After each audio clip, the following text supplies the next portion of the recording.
Welcome back to Dr. Love's Dating Clinic. We're getting down to the nitty-gritty with round 3 in the pods, and the pressure is on. There are only 35 days left until the wedding. Not 35 days to date. 35 days until people are supposed to walk down the aisle. In a process this fast and intense, every conversation matters. So today we're checking back in on Jessica and Mark to see if they're building something real, or just speeding toward a train wreck. Let's scrub in and take a closer look. Time in my life when I've been able to really focus solely on finding love. Here in the experiment, you spend every second of every minute searching for your soulmate. How's your day going so far? I had 4 hours of dates. Yeah. I've talked so much. Was looking forward to seeing you. Me too. We talk about so much stuff, then we don't ask the big questions, you know? Yeah, so this one, so let's do this. This date we'll dedicate to asking the big questions. Totally. Okay, this is interesting. Jessica and Mark just dedicated this date to asking and answering serious questions. This is the attempt from the two to get deeper and find a connection. My last serious relationship was with a guy who's 41. At that point in my life, I felt like I was fast-forwarding my life a little bit. Is that what you're worried that I'm feeling about you? Yeah, I feel like you will be in that position with me, probably. Okay, interesting. Jessica mentioned that she dated an older man and did not enjoy the experience. In fact, she mentioned that she felt like she was fast-forwarding parts of her life. That's a fancy way of saying she lived life faster and regrets missing out on certain experiences. Now with the roles reversed, she feels like she will do the same thing to Mark. That makes absolutely no sense. Statistically speaking, men are usually 2 to 3 years older than the woman in the relationship, with gaps up to 10 years or more, though less common. There is a reason for that. Men take time to reach a mental maturity level and financial level where he is considered attracted for serious dating. Younger men in the 20s may not have reached that level of maturity. Women look for stability, hence why was attracted to the older man.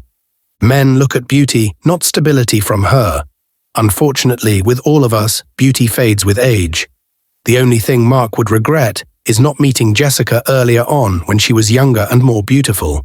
However, he knows that is impossible. He still likes her, which means there is nothing for him to regret.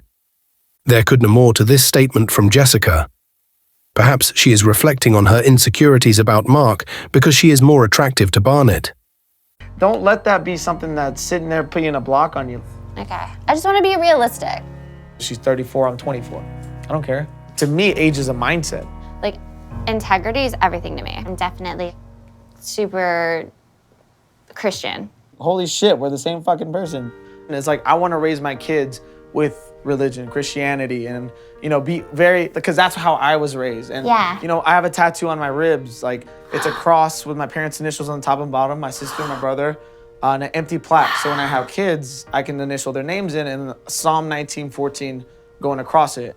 I love that. That makes me happy. Okay, I think this is the first time a dater has mentioned religion.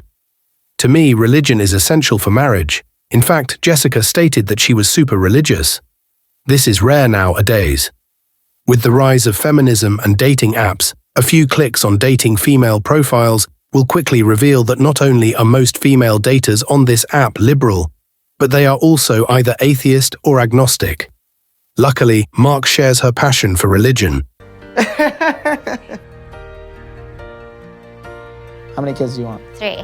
3? I'm down. Yo. Okay, I want 2 boys and a girl.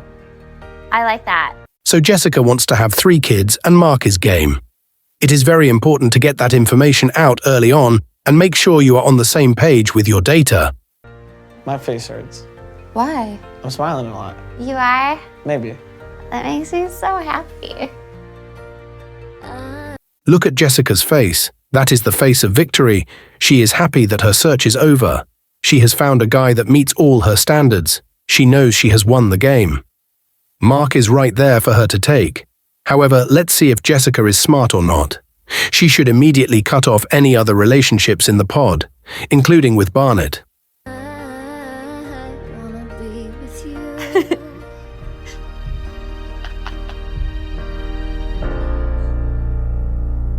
Alright, let's pause the session right there at Dr. Love's dating clinic.